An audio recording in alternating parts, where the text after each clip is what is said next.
very few things that are as selfless as coming into law enforcement, into the corrections, coming to a sheriff's office in this day and age. From the heart of the country in Douglas County, Kansas, this is View from 100, a behind-the-scenes look at law enforcement, community, and the stories that shape our county. It's an honor and a privilege to serve not just the community, but my community. I mean, I was born and raised here. Hosted by your sheriff, Jay Armbrister, bringing you insights from the badge and beyond.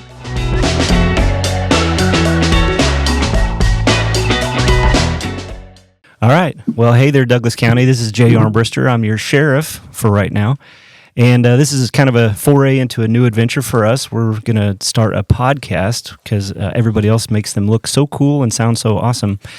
But also, it's kind of a good chance for us to not only talk a little bit more about the Douglas County Sheriff's Office, which is your sheriff's office, but also we want to spend some time highlighting a lot of our community partners and the people who do a lot of heavy lifting and hard work behind the scenes. I firmly believe that the best work that this agency and our partners do goes unseen, and so I think we're going to spend a few days in the upcoming year to try to highlight some of those folks and talk about what it is they do and why they do it. But we're going to kind of ease into it today. This will be our very first podcast ever, and so we're all nervous and a little bit freaked out. So bear with us as we try to figure this whole thing out. As the name of this podcast, we really kind of lamented over what we're going to do, but we want this to maybe have the possibility of moving on into the future with any future sheriffs if they should so choose. And so we chose the term View from 100 because in the Douglas County Sheriff's Office, we have every deputy, every corrections officer has a badge number, but we reassign and assign radio numbers, and the sheriff is always 100. And then they change from there. So the lieutenants are in the 130s, the sergeants are in the 150s or something like that. The detectives are in the 120s. So you as you progress through your career, you could have several different numbers. Fortunately for me, I've ascended to the position of 100. And so we're kind of going at this from a view from where I sit, but also giving me an opportunity to showcase what I hope you all will take away from the sheriff's office. But as we move into this, today is our very first day, and we're going to start with somebody very special, of course, to me, and somebody very special to you that you may not even know of. But her name is Stacy Simmons, and she is the Undersheriff. So she is the number 2. She's the vice principal, the vice president, whatever you want to call it. She's always joked for years that I'm the microphone and she is the clipboard, and we make the perfect pair. I've said it 1,000 times, is that you're either a leader or a manager, and leaders lead people, managers manage things, and you need both of those things, especially to run an agency. I myself am less of a manager, but I am more of a leader, whereas Stacy is excellent at both. A rarity in this world, so to speak. So we're just going to sit down. We're going to have a conversation with your Undersheriff, figure out who she is, why she's here, why she stays, and what she wants us to know about what she does in the agency that she and I have dedicated so much time to. So, Stacy, thank you for joining me on our podcast. Thank you.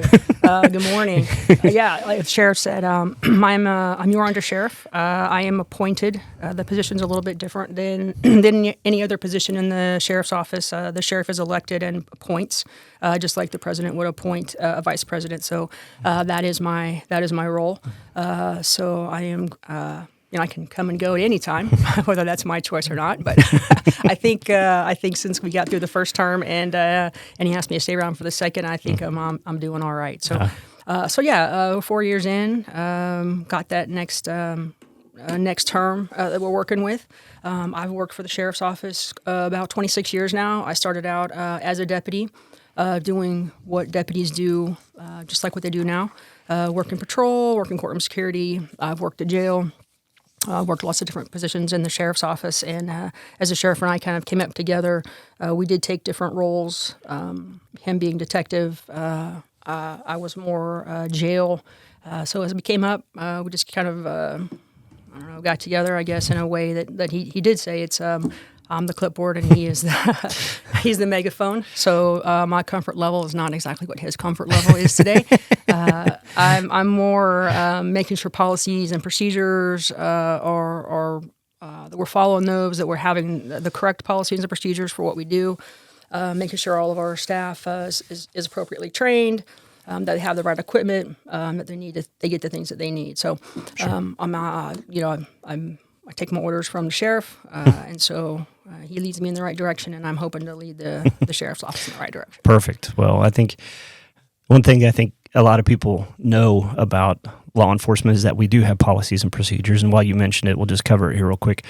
But what I don't think a lot of people understand is it's a bit like the Constitution in the fact that it is a living and breathing document. We alter, we change, we see what our community wants or demands, and we try to make the changes appropriate that keep us obviously well within the law, but also keeps us within the ethical confines of our business. But also we just really try to do what's right by the people. So a lot of people talk about, oh, they violated policy, this, that, and the other, and sometimes that is the case, sometimes it's not. But policies are fluid; they vary from agency to agency.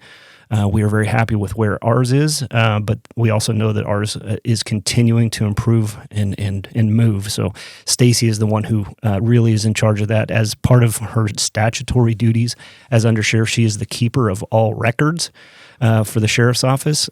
So that's not just fingerprints and pictures and reports. That's also all of our internal records as well. So that's a big part. And then she didn't mention that she's basically in charge of our budget.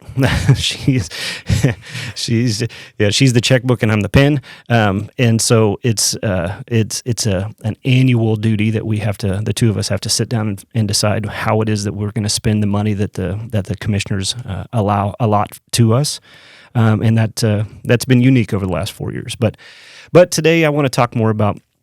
So you talked about coming up through the sheriff's office as a deputy, but tell us more about. Where are you from? Who are you? Why are you here? Originally, I'm from Manhattan, Kansas. There's a university there, right? It's a technical college, maybe, I don't know.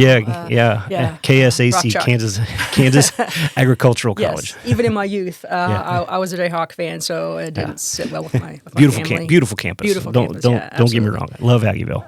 Absolutely. I knew early on that I wanted to be in law enforcement. We used to have an officer sit in a parking lot by our house, and all the kids would ride bikes to that officer and get Royals and Chiefs cards, which is what they used to give out a long time ago. Mm-hmm. And so, we'd ride up there, and that officer would get out, and he would lay all the cards out across the hood and let us pick, because we had some and we didn't have some, and so we'd swap and trade, and it just there was something that just stuck with me. And so now, knowing that he was sitting there probably just trying to get his reports done so he could get home on time, that had an effect on me, just that those little instances. I'll give you 2 Duran cherries for one Buddy Biancalana and a Jim Eisenreich. That's right. And so, and who knows what those cards are now. They were on my bike at one point, making that little clicking sound on the tires. But he has a huge impact on me, and so that's all I've ever wanted to do. And so that's what I did. I went to college in Hutch, got a 2-year degree there for criminal justice. Played softball. Did some college softball, then decided I wanted to get into the workforce. So here I am. Douglas County Sheriff's Office was actually the first place I ever applied. I didn't even get a letter back saying no thank you, but I applied again when the jail was opening around 1998. Mm-hmm. It opened September of 99, but I was hired in 98 to work that jail. So I did that, came up through the ranks, and here I sit. So you hired September of 98? I hired January of 98. 99. 99. Yeah, because I hired August of 98, so you were just right behind me. So I was actually December 28th Gotcha. of 98. Yeah. The sheriff at that time, Lauren Anderson, asked me when I wanted to start. I told him, today, for a couple reasons. One, I wanted to get started, and 2, my serving since badge, I didn't want it to say, 99 for the entire year. But if it said 98, then it wouldn't look like the new person all year long. So it's safe to say the two of us have been serving since the late 1900s. Yes. Okay. Yes. Perfect. A lot of knowledge there. Yeah. Yeah. So So, as your career moved through the sheriff's office, you mentioned it that you had worked patrol, but then kind of ended up more in the corrections side. How did that come about? Was it welcome? Was it unwelcome? How did that work out for you? It went really well, I guess, looking back. At the time, I went kicking and screaming on both sides, actually. I wanted to be on patrol, but I knew I was hired for the jail. And so I worked about a year and a half on patrol. And then once that jail got kicking, then they sent me. And I thought, even to the day that I woke up, that they were going to call me and tell me, just kidding, that I was going to stay on patrol, but that didn't happen. I spent some years in the jail. That's where you learn to actually handle situations and de-escalate and all those things, because you didn't really have any tools on your belt other than some belt keepers and a radio. And in actuality, when we started, we didn't even have radios. I did that. Went back to patrol, got promoted, went back to the jail, spent some time over the booking area. I spent time in training, which was my passion, and I loved it. Spent time back as a lieutenant, as a shift supervisor, and then they were going to kick me back out to patrol again, and then I went kicking and screaming, so I didn't want to go to patrol again. I went to patrol, and I've spent about half my career on each side. I will say I think my passion is more the correction side than the operation side, although they're equally just as important. But I think what the jail does is one of those areas that's even less known than the actual law enforcement side. People don't even know where the jail is. Yeah, which is a good thing. Yeah, it's a good thing. It means we're doing the right things, staying out of the news. We're not getting sued, all the things.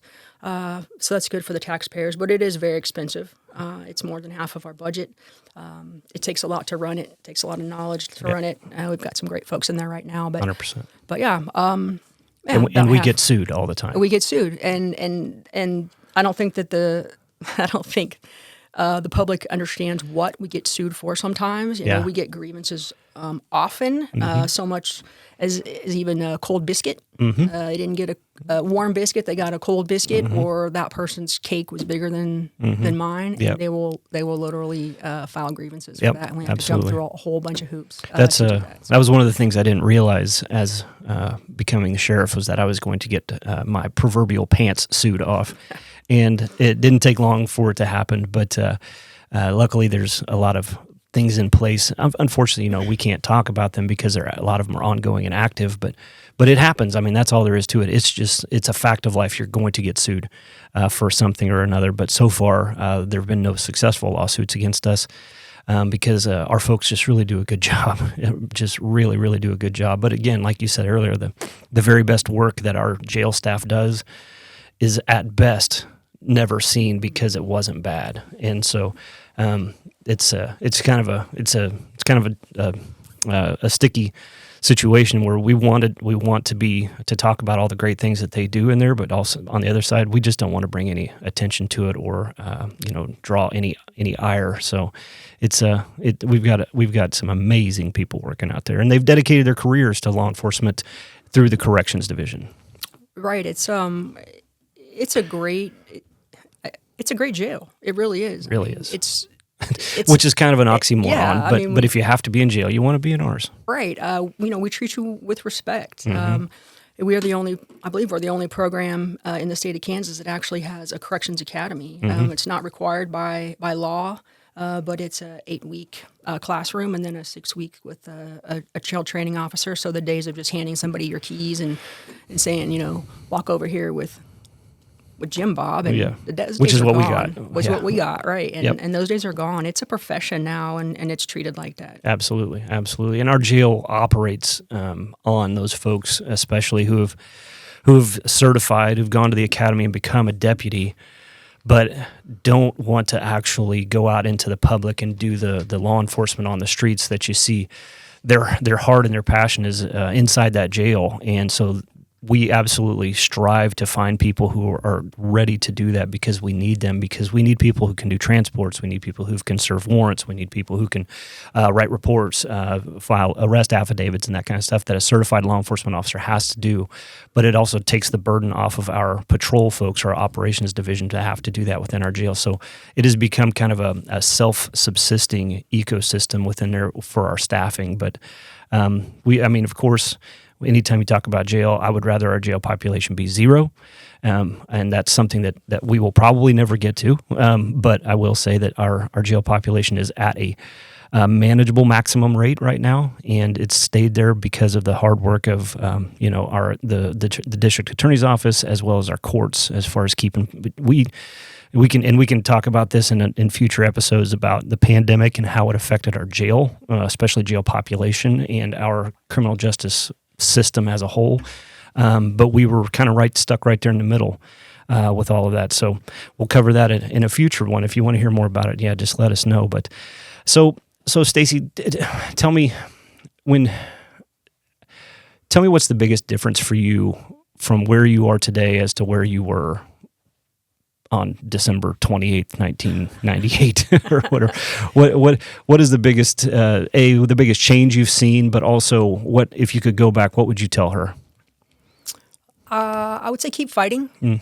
So when I started, the academy that I went to, it had books, and it said things like, make sure you eat what your wife packs for you for lunch, and not eat out with the boys because she works really hard to do that. And then not to gossip, or not to come home and tell your wife what happens while you're working, because she will gossip with the rest of the neighbor ladies. And trashy. I'm a little shy in some ways, That's offensive. but in some ways, you say something like that to me, and you're going to know about it. And so, it was difficult. And then when I started into jail, it wasn't much different in a way, because women weren't allowed to work in other housing units other than the women's housing unit. And we have one women's housing unit and multiple male housing units. And so it was difficult. How am I supposed to promote? How am my supervisor supposed to see me as something more than just working in this one area for my career if I'm not able to be exposed to those other areas and to show what I can do? So there were several of us that got hired in that area or that era, and we were very outspoken. There's only a few of us around now. Some of them just were like, I can't do this anymore. But there were some of us that stuck it out. And so I would say, keep fighting. That was a big change. Now it's the issue isn't so much where they can work or who can work where. It's just a matter of staffing. But it doesn't matter if you're male or female. Now you can work anywhere, and you're expected to work anywhere, and that's just how it should be. Absolutely. So. And I don't want to say that I wouldn't say that our agency was rife with toxic male masculinity. That wasn't the case, but it was a systemic bias against females in the line of work that absolutely existed. And even as a male deputy and corrections officer, I found myself being overprotective of my female colleagues when I didn't need to be. They were perfectly fine. They don't need me. And in fact, if anything, I needed them a whole lot more than they needed me. And so it's been, and you talk about the way things are written in that patriarchal speak, so to speak. But it wasn't until this past year that we got a huge change to the Kansas jail bill, the big statute that covers jails.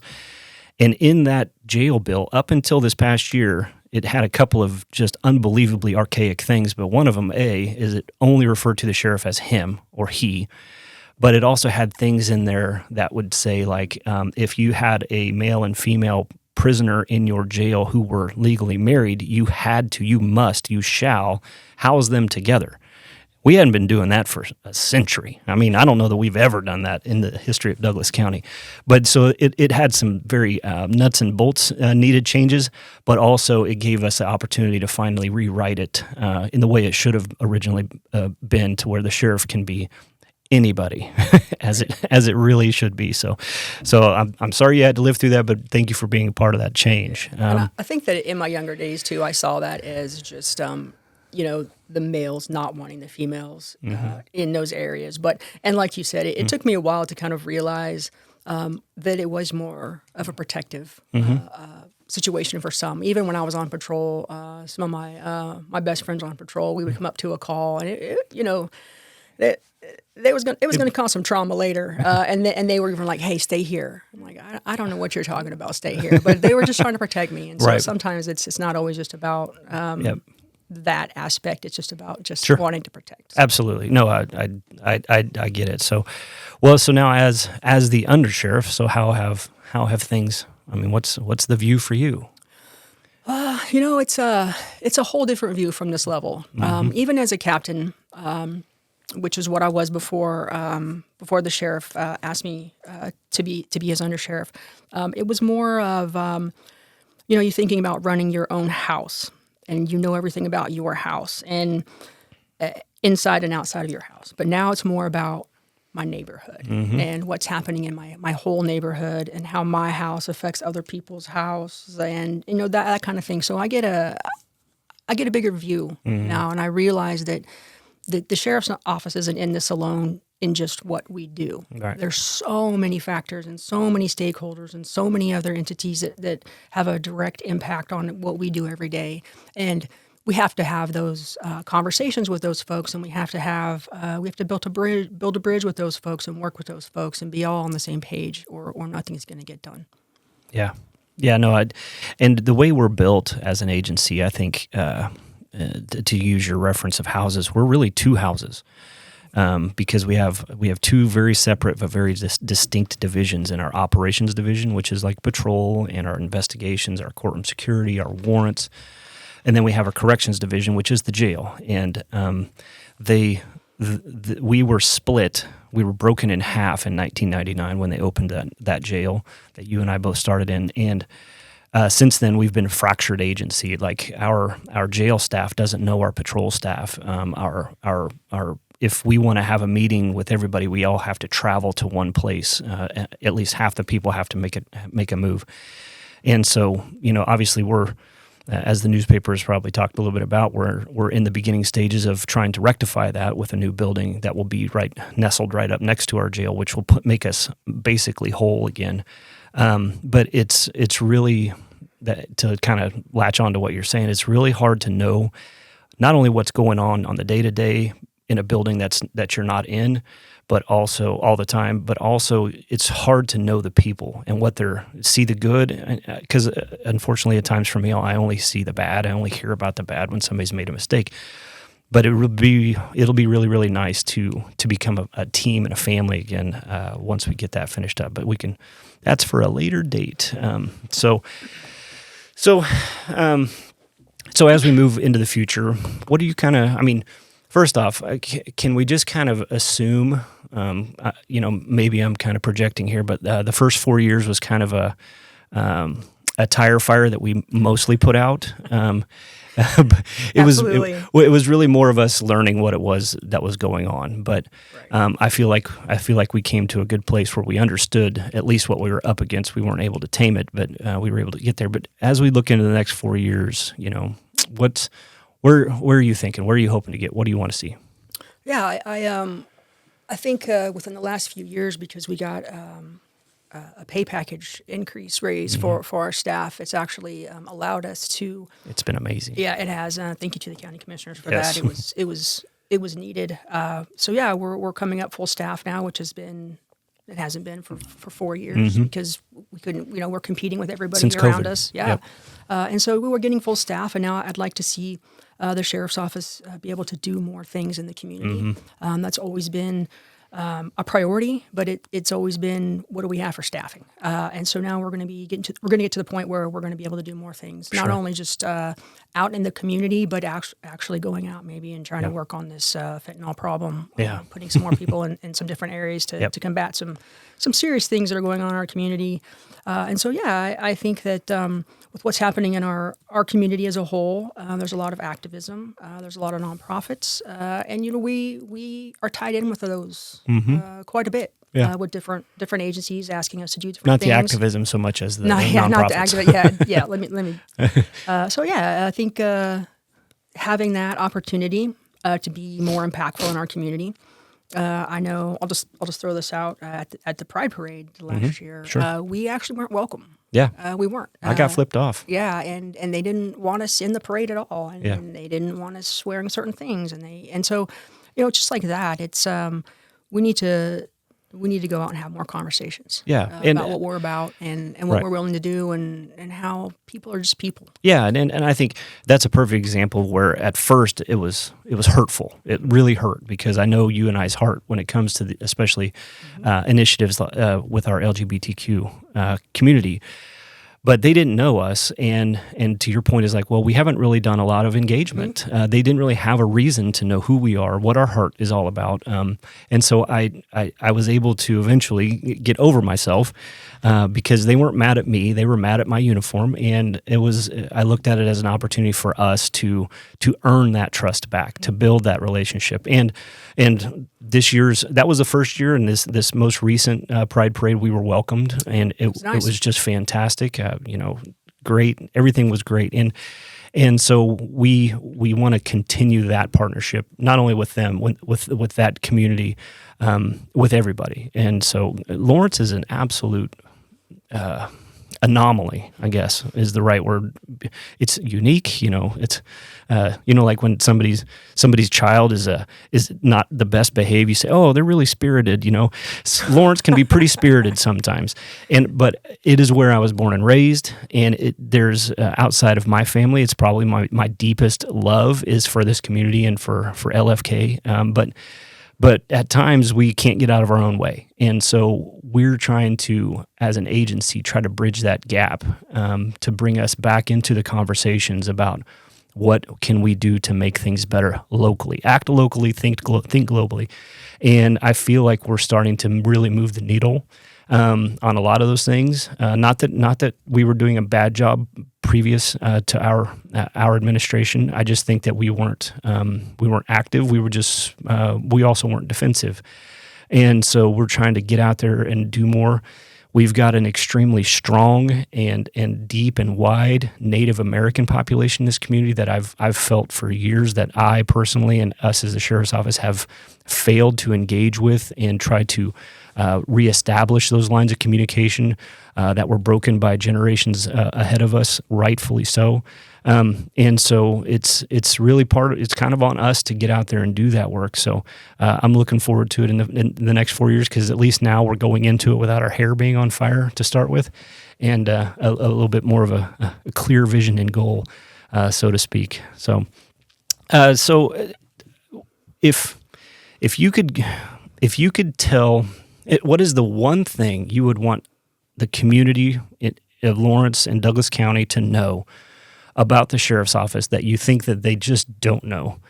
What would be that? What's that one thing you wish everybody in this community knew about us? That we are not the national narrative.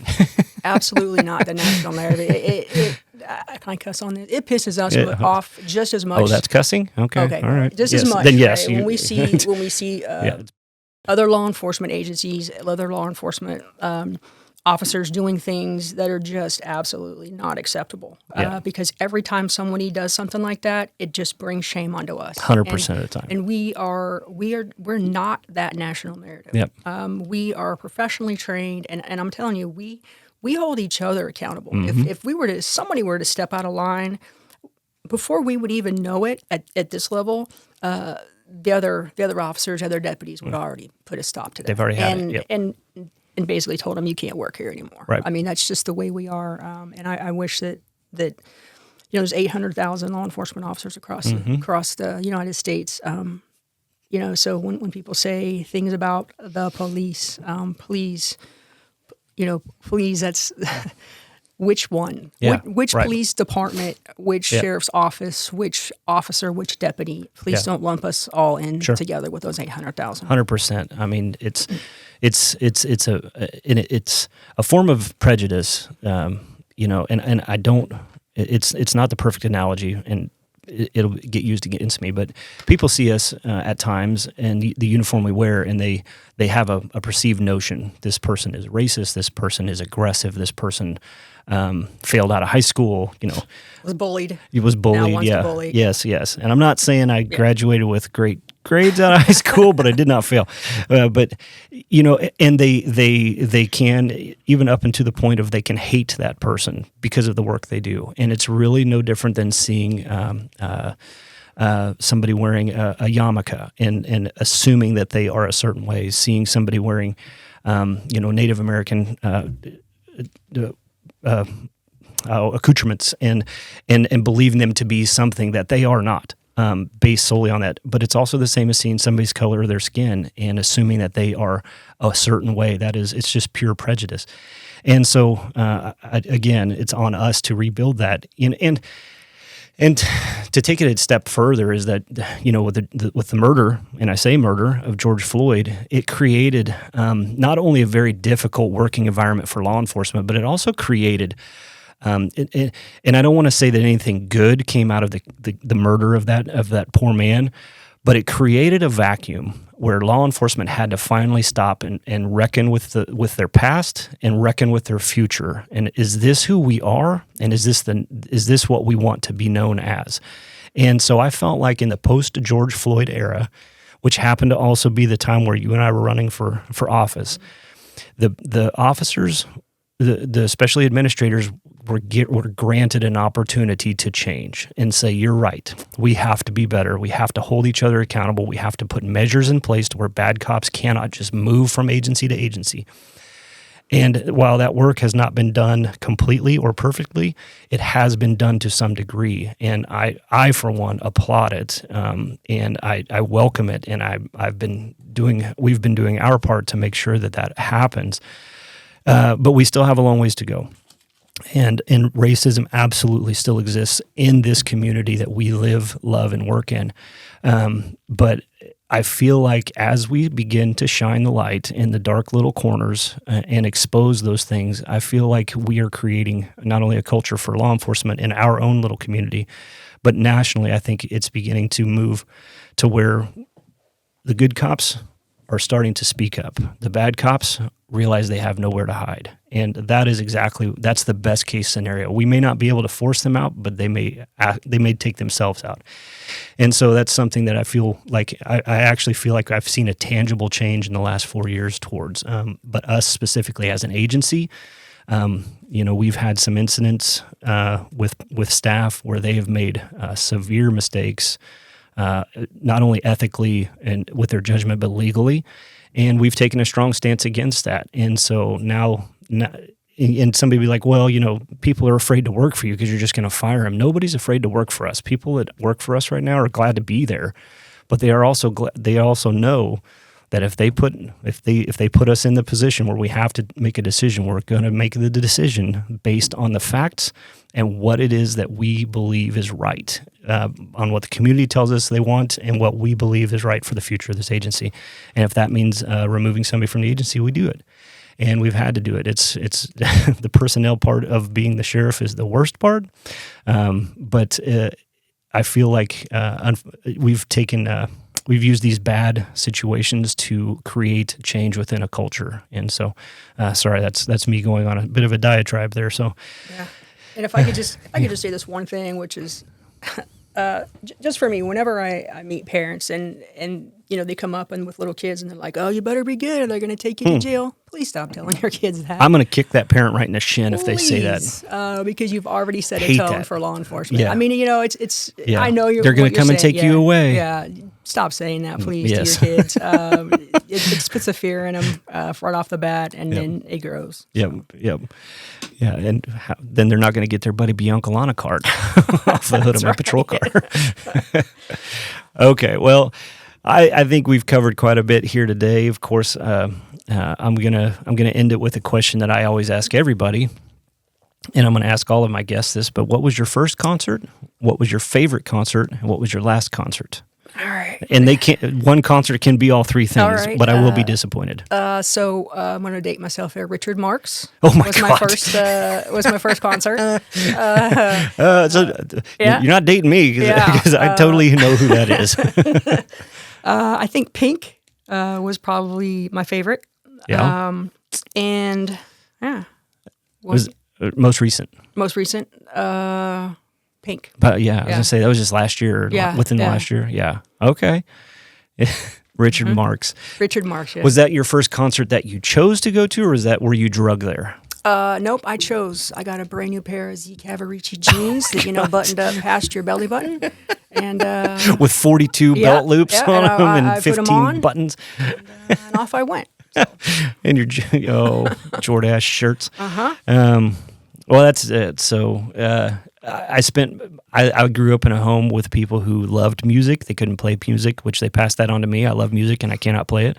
But I got drugged to a lot of concerts as a child. In fact, looking back now, I saw some great shows. I got to see like Roy Orbison and Leslie Gore and the Four Tops and that kind of stuff.